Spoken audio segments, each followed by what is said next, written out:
y'all. Welcome back to another hour with Crowder with me, your host, Crowder. Like, share, subscribe, and comment. If you're already a subscriber, go ahead and ding the bell so that you can get all of my latest podcast interviews every Tuesday. Today, we got yet another game, another good-ass guest, Jay Price. What up, Jay? What up? What up? Do you prefer Jay or Jalen?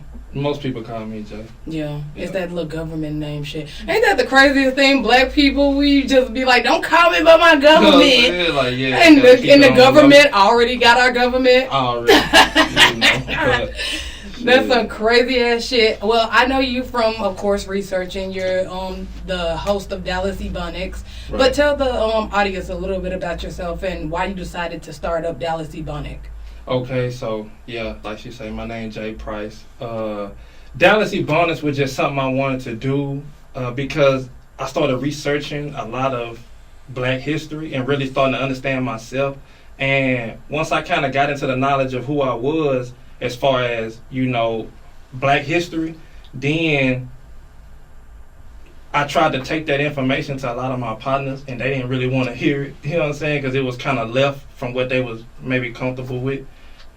And so I just felt like I had so much information that I was learning, I really wanted to get it out to whoever it is that might be interested in it, you know what I'm saying, and so that's just what I did, and, you know, some people gravitated towards it. Yeah, I see a lot of your Instagram posts. I'm not sure that I have you on Facebook. I don't think so. But I seen a lot of your posts, and a lot of your posts surrounds black issues in the community, black's plights, and stuff like that. Why did you choose to go that route? Because I ended up going to college. You know what I'm saying? I went to a PWI, you know, and being out there, I began to see how white people were able to get along with each other and do business with each other. And it was a lot of things. I didn't really understand how bad the black community was until I went to a white one. You know what I'm saying? And once I began to see how they interact with each other, it kind of made me feel like some kind of way, like, why don't we get along like this? And why don't we do business with each other like this? And so it just kind of made sense. Like, I really want us as black people to understand the value that we have and the power that we have. And I just felt like we weren't really being educated, because a lot of the information I was seeing was politically correct. It was a lot of, you know, heavily Democratic influenced information. And so I really wanted some unfiltered content specifically talking to us. And I figured if wasn't nobody else going to do it, I was going to do it. And you've rightfully done it for how many months now? It's been like about 6 months since I've been doing it. 6 months. And I get on your lives, and I've went back and seen a lot of your content, and I resonate with a lot of it because you're absolutely right. Black people are programmed to be democratic. We're programmed to be democratic. It could be somebody sitting up there trying to give us water, and we drank and we thirsted in a hole, and here it is. Democrats will say, "Oh, don't take that water, even though you're thirsty.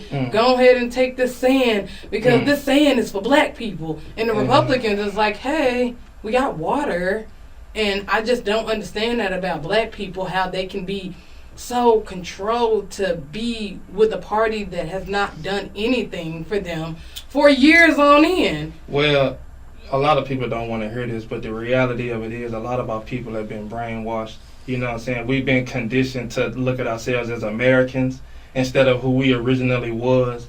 But our original identity was stripped from us. And so all we had was the American identity. And so it makes it difficult for us to really break away from that, because of the whole civil rights culture that we've been living in, we just kind of accepted us as being quote unquote Americans. But in reality, that's not what we are. The Constitution has nothing to do with us. And we really, I feel like it would be much more beneficial to us going forward if we disidentify as African Americans, which don't even exist. From what I understand, Jesse Jackson made that word up in the 80s. It really ain't a real term, you know what I'm saying? So I feel like it would be more beneficial for us if we break away from the whole American identity and identify more so with our own culture and what it is that we feel is appropriate for us. But we're gonna have to, as a collective, come together and decide what it is that we think we should do.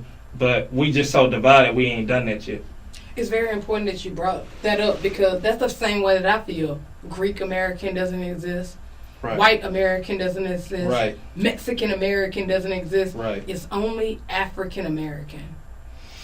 You don't even have that on the form. Like when you go fill out a employment form, it doesn't say Mexican American, right. Indian American. It say Indian.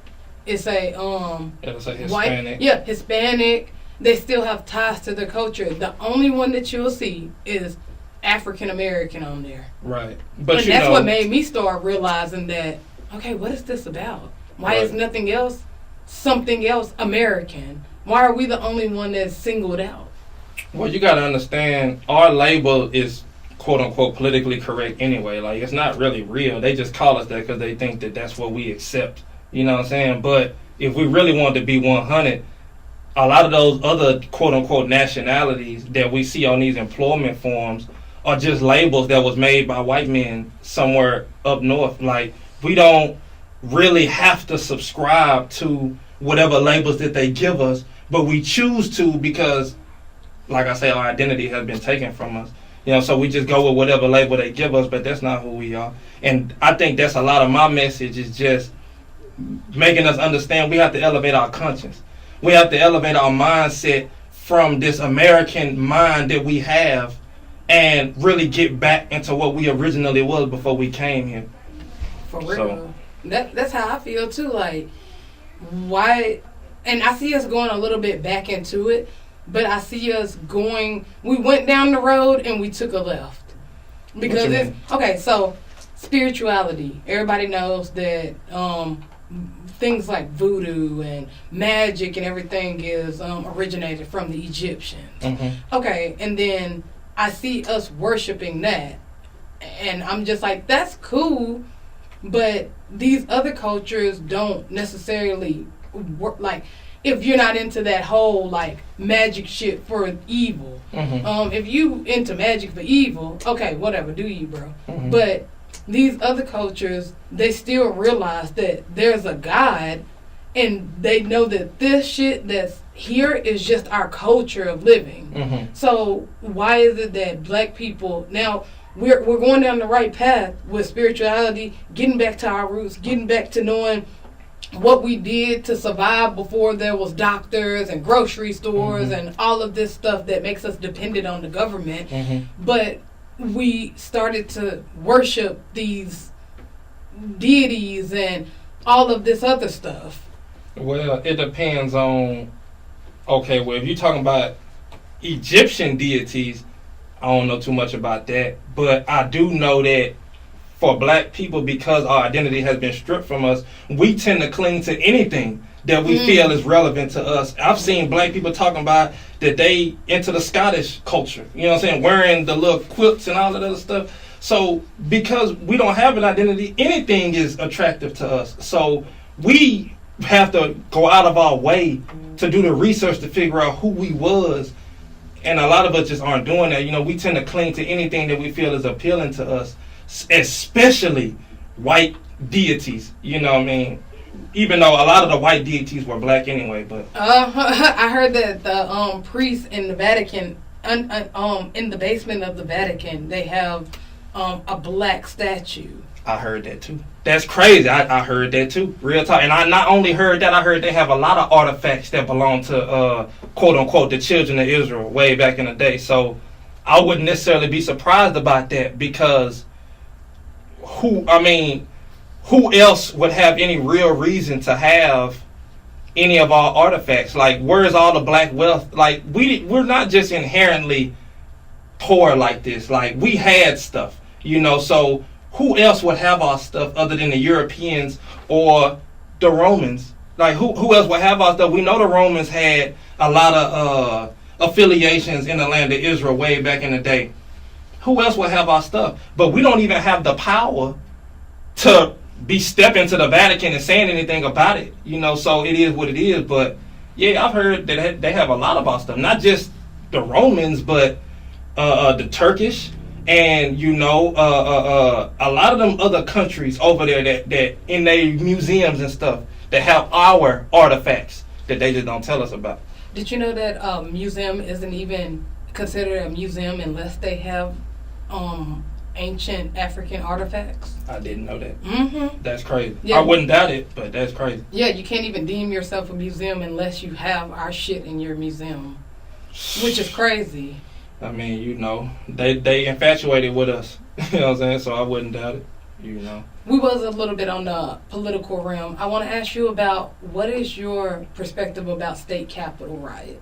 Was that state About capitol? what happened the other day? Yeah, was that state capitol? Correct me if I'm wrong. Was No, it state? yeah. It was the State capitol. I guess Hill? the national capital. I don't know. Yeah, because a lot of people been getting online like a lot of it wasn't this, it was this, like, but it's the Capitol Hill, just the Capitol. Yeah, we grown. We know what happened. Yeah, we know what happened. So in my opinion, you know, and some people might disagree with me. I just feel like that black people tend to ride with the Democrats so hard that we have a problem with the quote-unquote Trump supporters. Our problem with the Trump supporters is whatever the Democrats decided our problem with them should be. And I feel like we need to start looking at things through our own perspective. I don't think that the Trump supporters have that much of a problem with black people like the Democrats make it seem. Because in reality, black people aren't united, and we don't even really use the power that we have to do much. So why would the Trump supporters, who have a whole bunch of white power, really care about us that much? It just seemed like they have an issue with the government for a whole separate reason. So I think that black people need to identify that reason and, you know, distance ourselves from their beef with their government. But what I do think that their issue is they are battling against, quote unquote, the globalist agenda. You know what I'm saying? And what we don't really talk about that too much, but in reality, there is a much bigger and more powerful and more immediate threat to white power than black power. You know what I'm saying? And that's the globalist agenda. And this globalist agenda is spearheaded by the Jews and by a lot of other people that we don't talk about in the community. But I feel like, in my opinion, I feel like the Democrats are ushering in this new order, and the Trump supporters, quote unquote, understand what's going on because they actually have power and they use their power. You know what I'm saying? And so they see and easily identify when their power is in jeopardy. You know what I'm saying? And so they're starting to see that the government is coming against them and their power. And so what they're doing is they're exercising what they feel is their right, you know, to protest and agitate and, you know, let their voices be heard. As black people, that ain't got nothing to do with us. You know, I know we feel like they're racist and this and that, but in reality, bro, a lot of people are racist. We don't have to get so wrapped up in our feelings because they feel some kind of way about us. What we need to be doing is focusing on ourselves, organizing ourselves, and figuring out what we need to be doing to get our communities in line and letting them fight each other on their own. That don't have nothing to do with us. See, this is my problem with the whole thing. Is that they're comparing and contrasting that, okay, well, if BLM did that, we'd be shot. and then Trump supporters are saying whenever BLM went down there, tore up all that shit and everything, oh, well, if we did that, y'all would call us racist. The whole thing is, y'all fighting the same fight. That part. Y'all fighting the same fight. I was just going to say that. And honestly, I commend those Trump supporters a little bit more than I commend the BLM, because you know what? They took it to their front door. That part. We at government. Yeah, though. was ready for whatever. Yeah, like, we at government though, nigga. We ain't tearing up people's shit that worked hard for that shit downtown. We at your door. We know that these people in downtown and people in their houses ain't got nothing to do with what the government is doing. So where we gonna go? We gonna go to government though. Well, I mean, we gonna go to the Capitol Hill. But it makes sense for the Trump supporters to do that because all of their people own all the businesses downtown, so they don't want to fuck up their own people. And that's what I don't understand why. And let's not act like both parties didn't get infiltrated.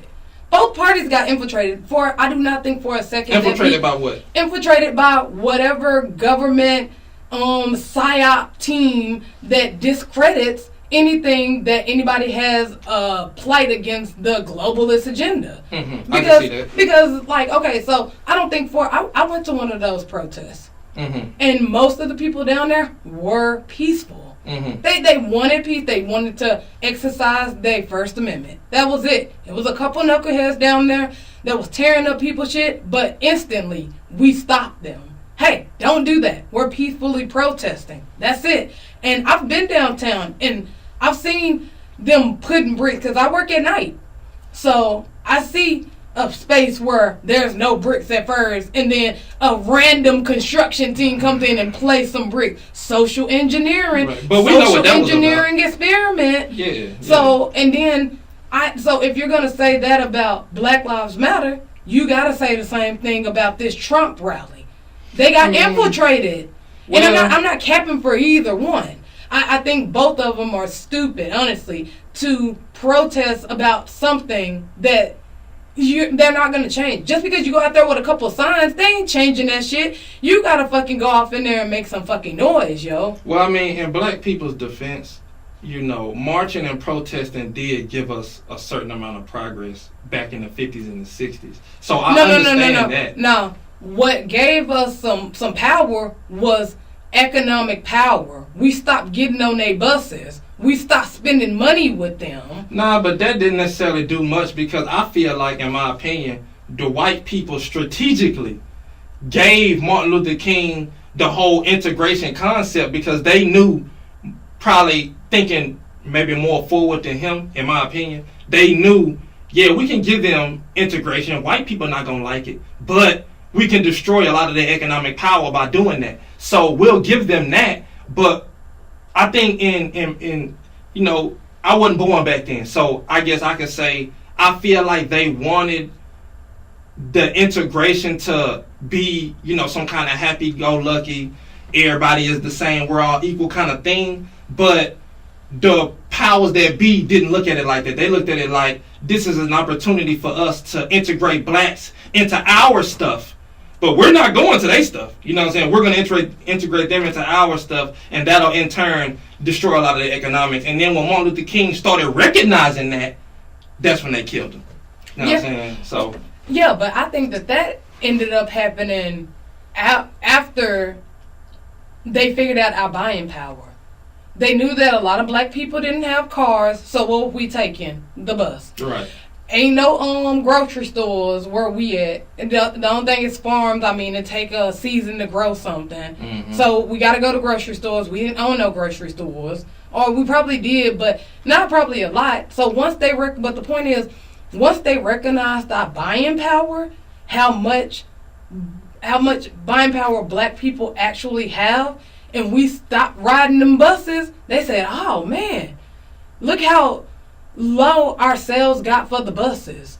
Now let's give them what they want, but if we can kill two birds with one stone, we'll give them what they want so that we can get their money back, and we'll stifle out the things that they actually do have in our in their community. Like, yeah, you got a grocery store, but now if we say that you can go to a white grocery store, then you're gonna come there because what do people want? Just as a people, we always want something we can't have. It's always in the reach. You know, that's why girls go after boys that have girlfriends already. We'll rather be the side chick type shit because it's just something that we can't have, and then we'll know that they have a boyfriend, and then we'll be surprised when they cheat on us type shit. Yeah. But it's something about the human mind that wants something that you can't have. So all these years of saying white water fountain, white only cafes, white only pies. Now you saying I can actually go in here and buy a pie and sit in here and not have to go through the back door? Cool, I'm down with that. Yeah, but I think a lot of that came from slavery too. You know, us being so degraded for so long, we really wanted to feel as though we were the same. You know, we put, and this ain't no disrespect to those that was back then, but I think, in my opinion, a lot of us put our value in white people's hands, and we gave them the power to determine what we were worth. And so once they gave us the right to, you know, integrate with them, we felt like we had really accomplished something as far as morally. you know, and so I guess maybe that, but well, I can say the fight wasn't necessarily over after that, because we still had a lot of groups that was doing their thing. You know, we had the Black Panthers, and we had a lot of other, you know, Black Power groups that was doing their thing, and even the gangs. You know, people don't know the gangs was really derived from the Black Panthers, the Crips and the Bloods, and all that stuff. And not even just that, the GDs and the BDs, you know, growth and development. We was doing a lot of things. Yeah, I was about to say, what, like, that's like Crip, everybody like, oh, Crip walking or whatever, and they think it's some gang thing, but it really actually stands for something. Yeah, like community resolution and progress. Thank you. Know, and so, and blood is, from what I understand, brotherly love overrides all depression. So we had real organizations. But you know how white folks do. They come in, they criminalize, they demonize, and then they turn society against them. Yeah, but they infiltrate first. That's what I'm saying. Like, this is the same thing they've been doing from day one. But we in a beautiful position right now, because we see they don't have no new tricks. They've been doing the same tricks for a long time. Yeah, but the thing is, a lot of people are still falling for them. Because we don't have that sense of commitment to each other. We're so divided as a people. It's not that hard to recognize the bullshit. Nothing. Like, I'm just a regular dude from Dallas. It's easy to recognize the bullshit. The difficult part is getting your peers that are quote unquote sleep to recognize the bullshit, so that way we can come together. We don't have that sense of commitment to each other, which makes it so much easier to disenfranchise us and, you know, for racism to affect us. Other cultures they can't really do them the way that they do us, because they're united. Until we unite, not necessarily on a monolithic mindset, but just with a common agenda. Until we unite, like, we really can't do anything. And I don't have the answers to how we can do that. You know what I'm saying? Like, I don't know. Yeah, I think it's something that we'll have to see in the next lifetime. Not that I like believe. Next generation. Yeah, the next generation. Yeah, I think that's something that we are building right now. We're building the foundation for that, because a lot of people are waking up to the government bullshit and the stage psyops, and, you know, just the tricks that the government play on our mind. That, I'm sorry, but when I went to that protest, it was everybody out there. It wasn't what protest did you go to? Like a Black Lives Matter protest, when George Floyd. George Floyd? Okay, yeah, George Floyd. I seen white people out there. I seen Mexican people out there. I seen black people out there. And you're still going to tell me that this world is completely racist? I don't buy that, bro. Nah, but we gotta keep it 100. We gotta keep it 100, because we don't understand. We don't understand what's going on. Yeah, the white people come out there. We understand their intentions are great. You like black people, you want to... Okay, that's great. But we don't get how the government has strategically figured out how to manage the protest. They know it's not... See, back in the 50s and the 60s, it was nothing but black people. You saw on camera black folks getting beaten and hosed down. So it was no denying what was going on. But now, with all these different nationalities out there, a white woman will burn down a Wendy's and we get the blame, because the protest is about us. You know what I'm saying? And once any kind of violence happens, then they understand. We got to understand, once any type of violence occurs, the protest is automatically deemed a riot by the police. And they can do any and everything they want to shut the shit down.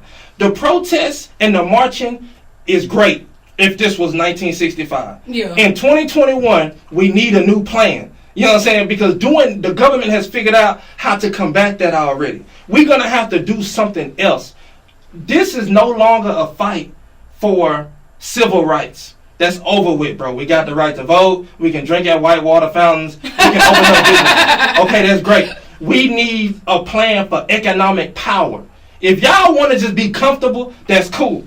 But there's a difference between being comfortable and being free. Yeah. If y'all want to be free, we're going to need economic power. And the only way to get economic power is to be unapologetically for ourselves. But black people, for some reason, have a problem being unapologetically for ourselves, because we have been convinced by white America that that's somehow racist. Yet they do everything for themselves. You know what I'm saying? They need something. They need a resource. They need whatever they need. They do it by themselves. America does everything by themselves.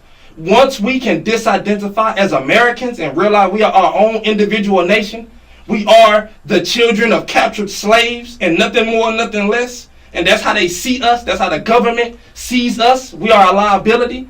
Once we can realize that, it'll be easier for us to come together and say, okay, we need our own individual nation. We are our own individual people, and we need our own individual economics. But we can't do that looking at ourselves as though we're Americans. We keep giving our money to this system instead of giving our money to ourselves. And I think they did that on purpose. Of course they did that on purpose, because they realized a long time ago, like we went back to the whole Martin Luther King thing. Mm-hmm. They realized a long time ago our buying power. Right. That black people will spend anything and everything to be at this upper echelon level and to fit in. Because like you said in the beginning, I don't know if you said this on air or off air, but we don't have any culture to identify with that stripped us. So we're looking for any and every outlet to belong. Right. Because we don't know our culture, we're not comfortable where we're at. So we're holding on to this and that, and that's why you got so many black people that are either Christians or spirituality or Buddhism or Hinduism, because we don't even know our own damn culture. Right. So we cling on to whatever the fuck. And they realized that a long time ago, so they know our buying power. So once they figured out that we have a big buying power, then they just cut it off. They divided us so that we'll never be able to come together and say, hey, we should do something together instead of spending our money with all these other people that tell us to take our backpack off in the fucking store. Yeah, all that. Yeah. And that's why, in my personal opinion, a lot of people aren't going to like this, but in my personal opinion, I felt like the Republicans were better for black people than Democrats, because the Republicans have this do-for-self mindset. I'm not doing shit for y'all. You know what I'm saying? If you want something, do it for your fucking self, because we don't care about y'all. That mindset was beneficial to us as far as economics. But I understand why black people would cling more to the Democratic Party, because they're more inclusive. They speak to you a little nicer. And, you know, we seem to be emotionally responsive to the word racism. So it's a little easier for us to cling to the Democrats. But, you know, in reality, we need to really just be focused on ourselves. You know what I'm saying? We need to be focused on ourselves. Do you feel like it was staged? That's What? a lot of rumored things going around, and allegedly this was a staged psyop. Talking about the Capitol riots? Yeah. I thought that at first. To trigger black people. I thought that at first. But I still think it. In reality, I mean, if they really wanted to kill us all, they could do it like in a lot of different ways, like they're doing now. As far as with the food that we eat, you know, the death that they promote through our music. You know what I'm saying? It's a lot of positive rappers out here. It's a lot of positive rappers, but they promote the ignorant niggas. You know what I'm saying? So if they really wanted to kill us all, I mean, they could do. What country gonna say something about that?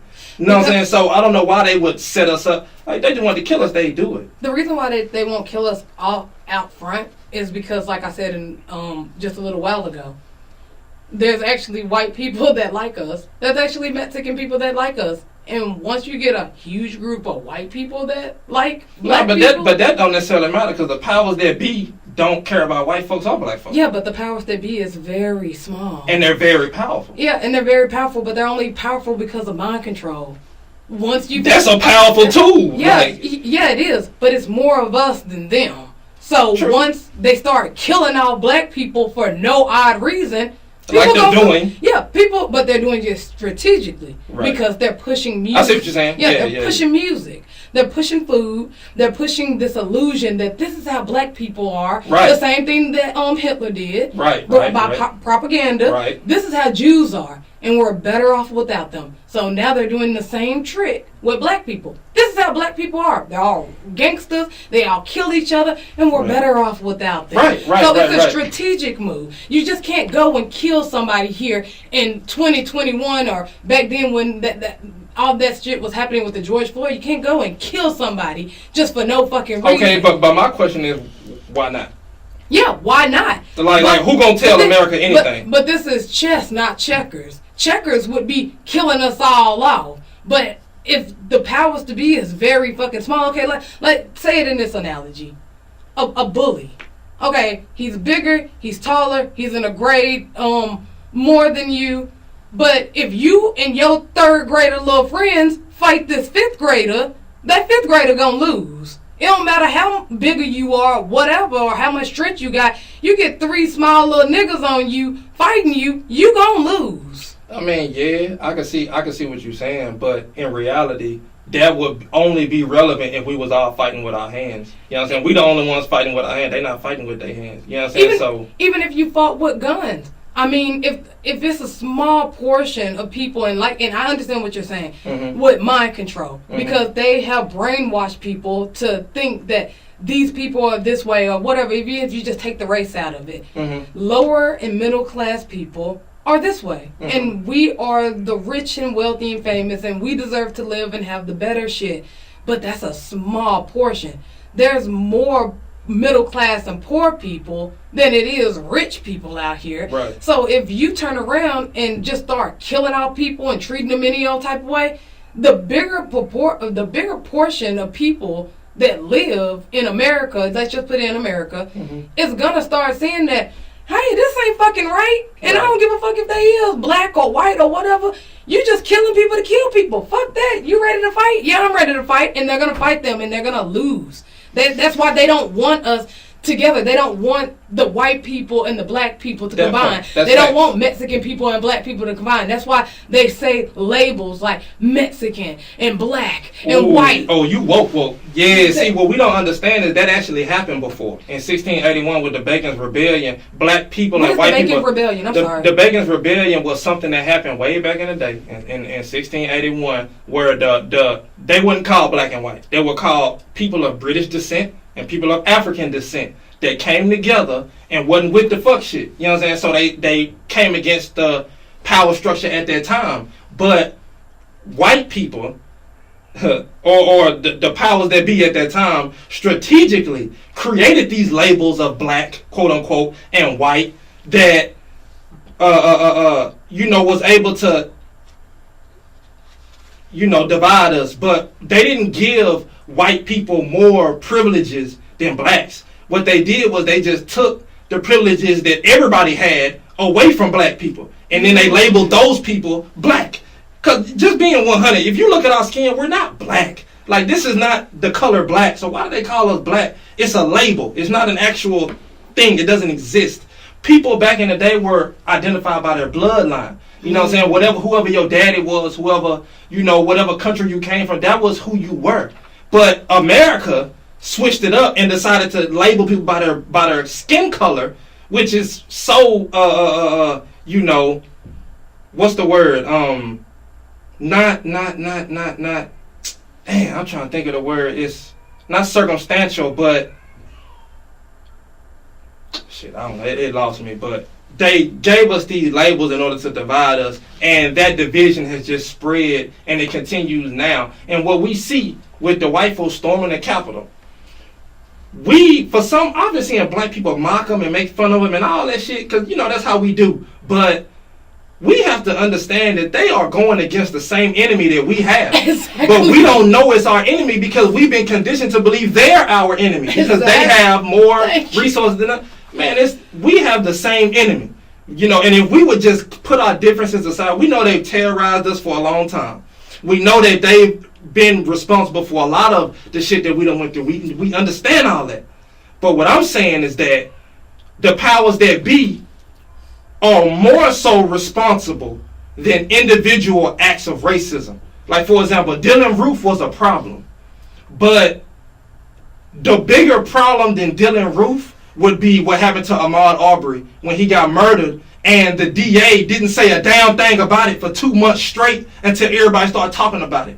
The problem is the power. You feel me? It's not the individual people that is the problem.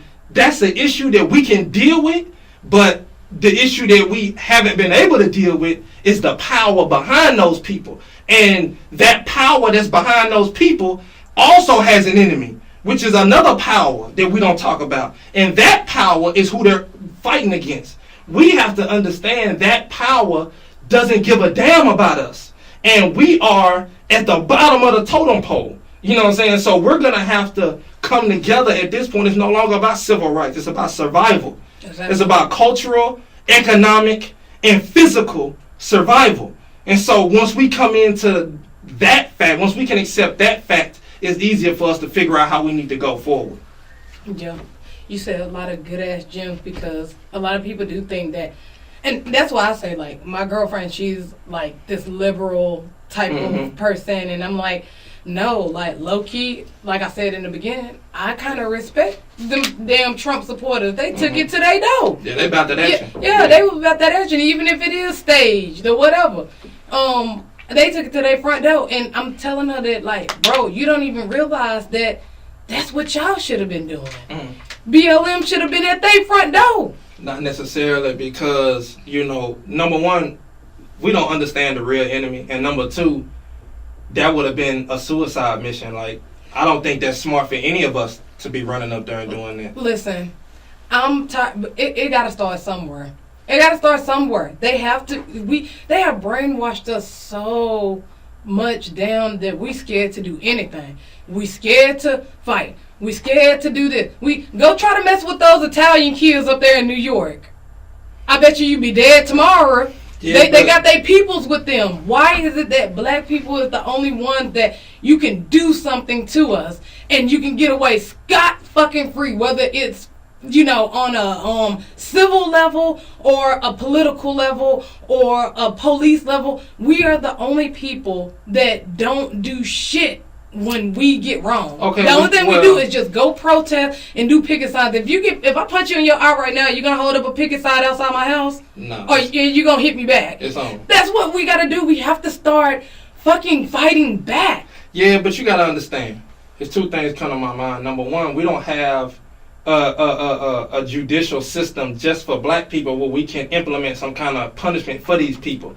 Everything that happens to us, we beg the American government to punish them, and the American government is behind it, and we don't get that. That's number one. And number two, you got to understand the nature of us. We're not violent people. We don't produce any guns. We don't produce any bullets. We don't make swords, knives. We don't make none of that shit. We're not violent people by nature. We're loving and caring people by nature. I know rap music give us a different persona, but in real life, we're forgiving, loving people. And so we don't really have it in us to just go at these people the same way they come at us. That's not who we are. But what I'm saying, it don't have to be who we are. There are so many other ways we can fight. For example, and I talk about this, we don't understand the power that we have. We have economic power. And how do we have economic power? Everything in this room right now was made, designed, and distributed by somebody that wasn't black. These mics, this table, these paper cups, this phone, all of this stuff was made by somebody else. And so if black people came together and said, we're not, and all of this is, you know, really dependent on our unity. But if we was to come together and say, we're not buying none of that shit no more, or, you know, we say, I'm going to start, instead of making t-shirts like all of us want to do, all of us can't sell Nike fits, bro. You know what I'm saying? If we want to come together and do some new shit, I'm going to make microphones. I'm going to make headphones. I'm going to make, you know, studio equipment, or whatever the case might be. We could dismantle the system overnight. Just by, we don't understand like the economic power that we have. We gross over $1 trillion a year. Yeah. From what I understand, we are the richest black nation on earth. We are the only black nation that has the power to save itself. You know what I'm saying? But we don't have that sense of commitment to each other. And so if we had that, and we was able to use our economic power to benefit us, then the system disenfranchising us wouldn't necessarily matter as much. Because we know we can survive on our own. We have our own grocery stores. We have our own, you know, corner stores. We have our own everything. And shout out to Master P, because Master P been doing a lot of that. Yes. Branding different items and the Mexicans been doing this. The Mexicans have a Mexican version of everything white. Yeah, you know what I'm saying? But we need to get into that too. All that. Rio Grande. All that. We need to get into that. For them. And even if their grocery store is owned by white people, they have Mexican products all in that shit. We open up a corner store and it's full of white products. We need black products in our shit so that way we can empower ourselves. That's economic power. How else do we have power? We have genetic power. What does that mean? We can annihilate the white race just within between our legs. You know what I'm saying? If I have a baby with a black woman, the baby is black. And the white power knows that. You know what I'm saying? And I know they push the whole multiculturalism in order to, you know, inadvertently wash out our race, and we know that. But in reality, because they're more than us, yeah, we might not be able to do that, but we understand we have power. You know, they don't like when white women get with black men because it takes away their numbers, and a lot of us don't know. White people have been dying faster than they've been being born since 2015, and that's facts, and you can Google it. White people their race has been declining in numbers because they aren't, number one, they're not having kids. Number two, the iniquity of their whole race and their whole existence is just catching up to them. You know what I'm saying? And so we have to understand that they know that. Why do you think they come at the Mexicans so hard? Out of nowhere. Out of nowhere, they just thought that we got to get rid of these men, they murderers and rapists. Why is that? Because Mexicans are fucking. Mexicans be 15, 16 with kids already, and they doing their thing. White folks aren't doing that. They're waiting until they 30 to have kids. They're waiting until they get out of college. We are fucking. And they know that's why they push birth control on us so bad. You know what I'm saying? And abortion clinics. All that. Yeah, that's real. You know what I'm saying? I talk about that on my podcast too. But what I'm saying, we have genetic power. You know what I'm saying? And they know that our genetics are dominant. Their race is recessive. They know that. And that's another reason, and just to piggyback off of what you were saying, that's another reason why white women, and I could show a link or some shit like that, but it was this guy that was interviewing white women, asking them, who would you pick, white men to go out with or black men? And one of the white women said, a black man, and he said, why? And he said, she said, because I want my kids to survive. I understand that. And that's because, like you said, we have this genetic makeup because I don't know, that's probably a little bit too deep, but this sun charges us up and it kills them. You ain't lying. That's what the fuck sunburn is. Why you think what is it, Tel Aviv that has the highest rate of skin cancer in the world? Yeah. They skin can't handle that sun. Yeah, and that's why I get so agged when they project white people as Egyptians. Nigga, the sun is 50,000 degrees over there. You was not the fuck over there. You would be red as shit. You would not be copper color over there. You have to have melanin to stay over there. The sun is 50,000 degrees over there. We think it's hot in Texas? Oh, take your ass over to Egypt. Yeah. That's a different type of fucking hot over there, nigga. Like, bro, no, you was not the fuck over there. But back to what I was saying, they get with black men because then you have melanin in your skin. Your kids have melanin in your skin. Okay, so if, say, Rothschild, his daughter, go and get with a black man, then now that would never happen. That baby has melanin in his skin. Right. So now, you got black in it, but they're only using the melanin to keep their legacy alive because, like you're saying, white people are dying out. Right. Their dreams alone cannot survive here. Right. Alone. They need to co-opt some type of melanin in their skin to keep their legacy alive. So what they do is go to black men, have a baby. Now that child is mixed 50-50. Then maybe that mixed kid go and get with another black person. Now that's 25. Now that's 25-75. And then that kind of mixed kid gets with a white woman. Now we back in business, baby. Because now I got some melanin. I got enough to keep the legacy. Yeah. Now that mixed kid get with a white woman, and then it just keeps going because now you only need a little bit of melanin DNA for you to keep the bloodline going.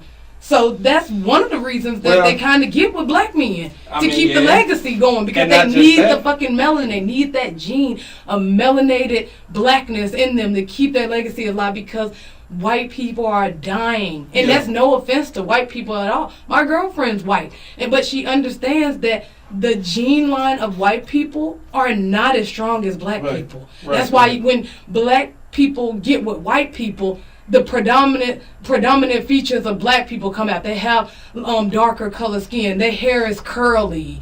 They have the big noses, the full lips. A lot of their features don't come out. Right. Yeah, that's true. But I don't know if oh, we getting real black. I'm gonna get shut down for this shit. I don't know if white folks don't necessarily want to do that. I mean, maybe so. You know what I'm saying? But I'm telling you, that's a risk you taking. Because what if that half black child identify more with his blackness? Now you over with. You know what I'm saying? So I mean, that's a hell of a risk. Yeah, but still, the name, we identify you from your name. Yeah. So now we know that that's what it is, and you already see they push the multicultural, and then black men go around. I want a foreign chick, a foreign girl. That comes from self-hate too. Yeah. That comes from self-hate too. Yeah. And I ain't gonna lie. But they push that on. But they push that on us. Yeah. So now it's not really a risk. Because we know that we done already pushed our ideology on you, so we know black man or mixed kid, you gonna go have you gonna go get you a white girl, you gonna go get you a white girl, but sooner or later, you or your kids kids, and we gonna be back in motherfucking business once again. Shit, they know what they doing. It's so fucking deep, bro. And I'm not necessarily like against multicultural or mixed kids or anything like that, but like you said, a lot of that is that ideology of them pushing us all the way from house niggas. They treat the house nigga better than the slave nigga. But what was the house niggas?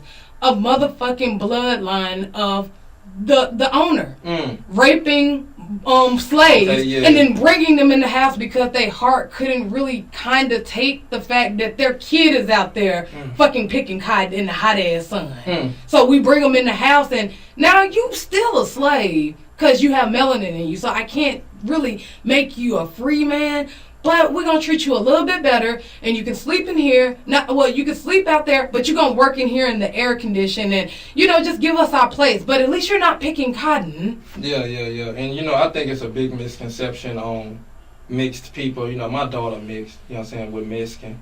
And I think that, they treated some of the, the mixed slaves a little bit better, but let's keep it 100. From what I understand, Frederick Douglass was mixed, too.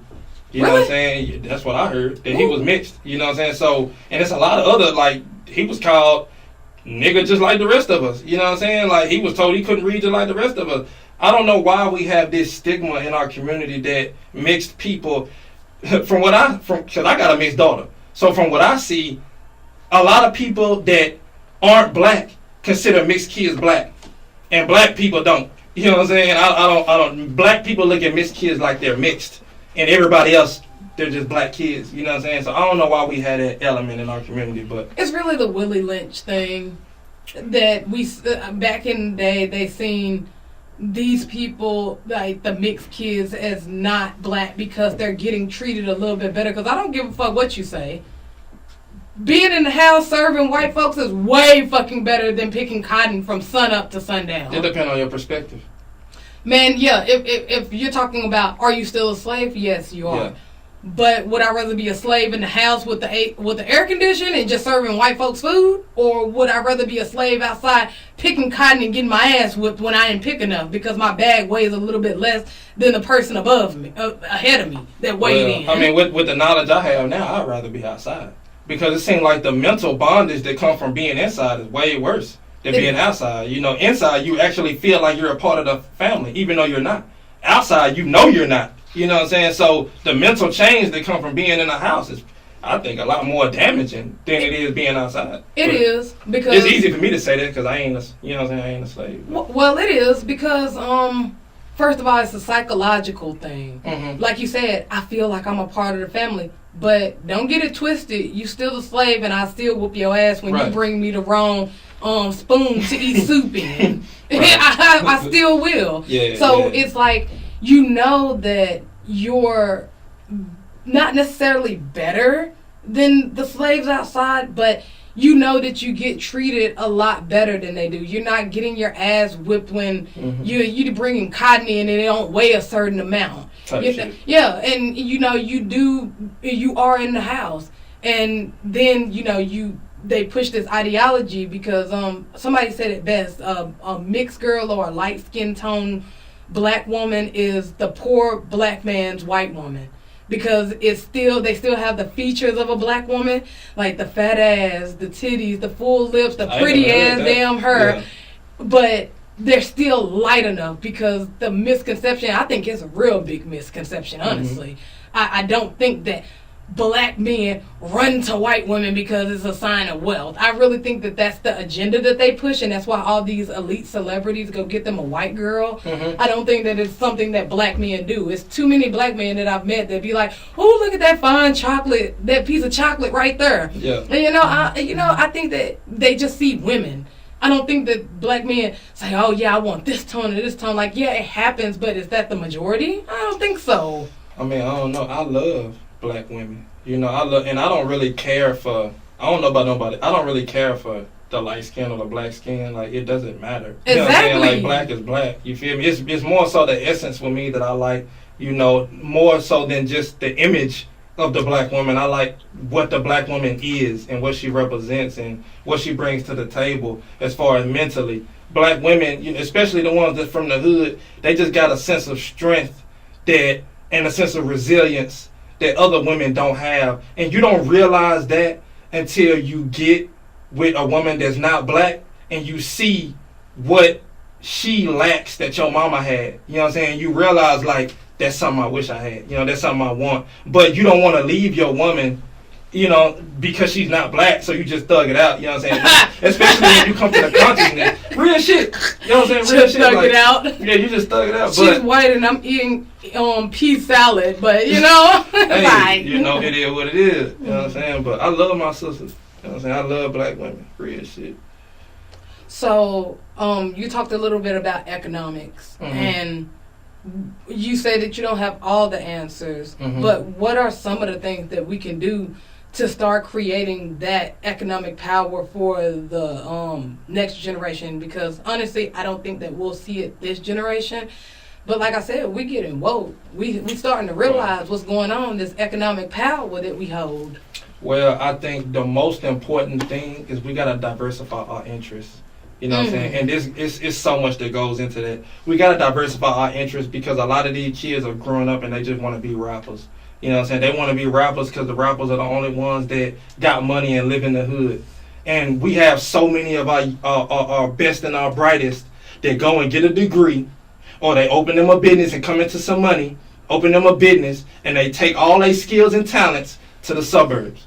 We gotta stop doing that, bro. Bring all the things that you learned that would have got you out the hood. Use those skills to build up the hood, and we can diversify some of these kids' interests. I've seen black people, like, when you just look them up on the internet, that's doing that's into tech and that's into some business things that we not necessarily up on, like as far as vending machines, or you might be into art or whatever you might be into.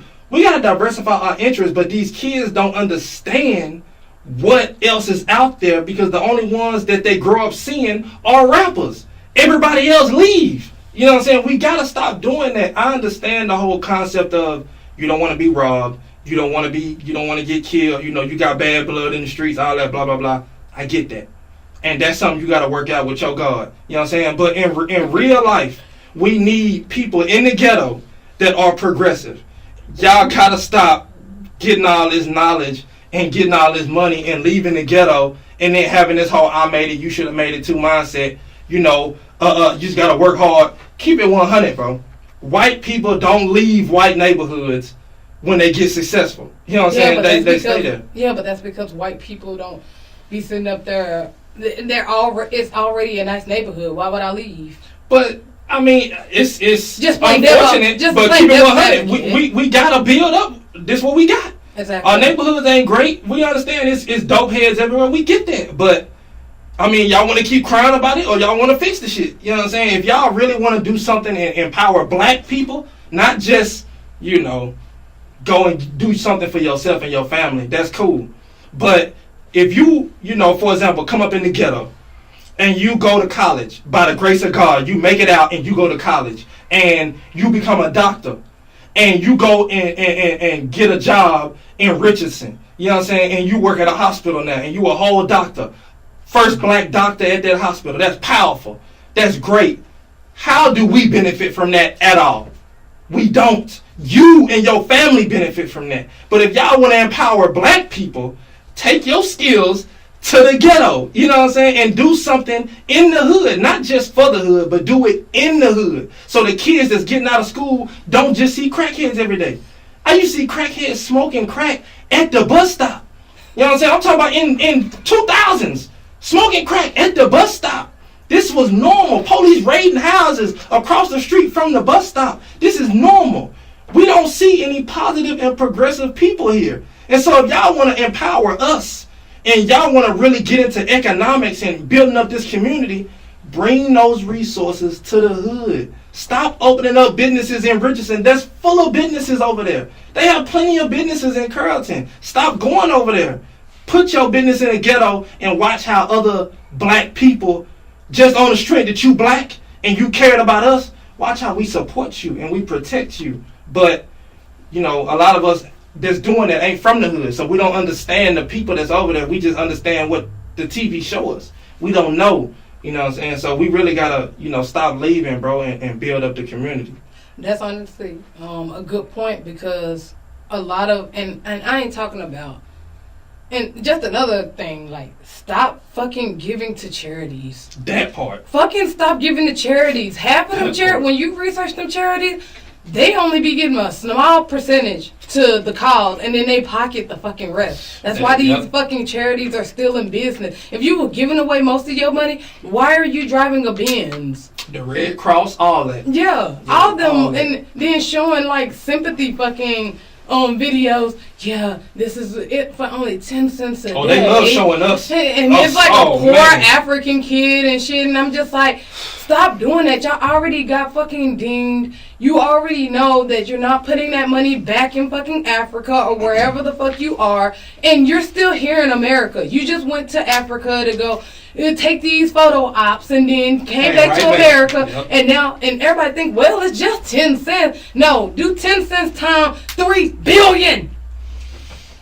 10 cents times 300 million people. That's $30 million. How much of that going to Africa? 1,000, and that was to buy shoes that they made, and then they said, okay, well, bye, you guys. And see, from what I understand, and this is, I can't say too much about this because I ain't did much research, but I seen this video. I don't know the credibility of the video, but the information in it was interesting. He said it was a white man talking about Africa, and you know how the resources are in Africa. And from what I heard, the diamonds in Africa literally grow out the ground.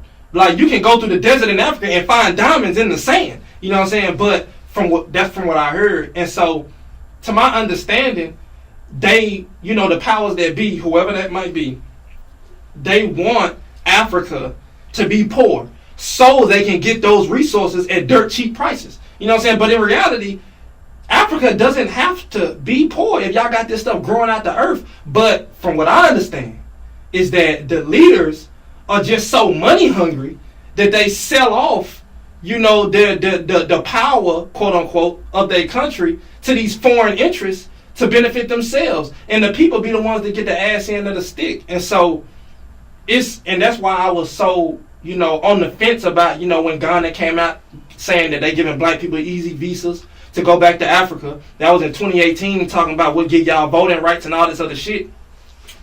But what the hell we gonna do with voting rights?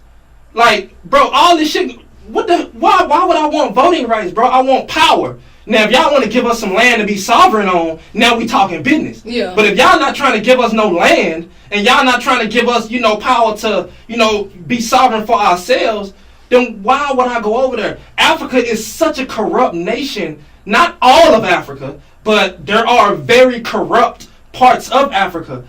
Some of the leadership over there is real money hungry. You know, why would I want to bring all my people over there for what? For voting rights? Nah, bro. You know what I'm saying? So, from what I understand, yeah, there's power over there, but I don't really see how that's necessarily beneficial to us when the powers that be already have a plan in place to keep Africa as poor as physically possible. So before we jump and run over there trying to save ourselves from these people, we got to understand the plight that's already going on over there. Yeah. Post-apartheid. It was this African guy. His name is Tobe. It's spelled Toby. Toby. Yeah, but it's pronounced Tobe. Toby. Yeah, exactly. That's the first thing I fucking thought. I was like, so they got you. What's your name, boy? Yeah, I was like, oh my God, but I didn't even go there with him. But I was like, okay. And he was like, the things that y'all complain about over here, like, that's already happened years back. Like, y'all talking about, corrupt, government. Shit, that shit been going on over here. That's why we came over here. Because y'all a step fucking up behind. But I don't like that shit. I don't like when Africans comment on our situation over here, because you got to understand, number one, we've been over here 400 years. Y'all ain't said a damn thing about us. That's the first thing. None of y'all governments have spoken up about us until 2018. So I don't want to hear shit on that particular aspect. But what I am saying is that the Africans are united. They didn't go through slavery. So they don't have... Their people weren't stripped of their culture like that. So their opinion of how easy it is for us to fix our problems is irrelevant, because y'all don't understand our plight. Y'all don't understand what we done been through. And so I feel like if we're going to do something for ourselves, we're going to have to do it by ourselves, outside of anybody else's opinion of us. Because I've seen a lot of negative comments from Africans, that have this whole, I came over here with nothing and I did this and this and that. How many foreigners have said that? How many times have we heard that? No, it's more so in the context of, you guys are a step behind. Like, what you mean? They're what you guys' country is doing, America, Africa has already done that to us 10 times over, 10 years before y'all. They're learning from us. Well, I would need to know what exactly, what aspects is he specifically talking about? Like just corrupt government, the behind the scenes things, working with foreign countries and getting money from foreign countries to push an agenda. Right. That's true. That shit has already happened 10 times fold, 10 years before y'all. Right. And that's why every country or people, foreigners, are trying to come over here, because we're actually 10 steps behind in the corrupt corporation shit. They've already been doing that in their countries, and it's already and we're on our way to that. So that's why they're like, nah, let me come over here to America. Well, I mean, we're already down. Doing that, I understand that. Okay, yeah. So it wasn't so much of like, because I was the same way about like you. Like, dude, you don't understand the shit that we've been through over here. Yeah. Y'all have a camaraderie over there. Y'all know what y'all roots are. Yeah. We don't. We're learning from the ground up. So you got to be patient with us. Right. We don't know, bro. Like, I would love to be over there and know who I actually am. And sometimes I get really emotional because I look at my girlfriend and she has German culture and she has, like, European culture. Or I think she's Italian and German. And she has those roots still. And, she knows that shit about herself. She knows her bloodline. And I'm just willy-nilly out in the motherfucking wind. I don't know anything about myself except for my grandmama. And that's only on my mama's side. I don't even know the people on my daddy's side. Yeah, and I ain't never met my daddy in my life. I have no idea who he is. So, yeah, I understand that. But in reality, and we ain't got to get too deep into this, but in reality, it's not really that hard to figure out from where you came. You really just gotta know where to look. You know what I'm saying? We don't really know where to start when it comes to our history, because so much of it has been whitewashed and erased. Exactly. But once you really dig and you find something, anything, you'll take that and it'll be able to help you. It's kind of like a puzzle.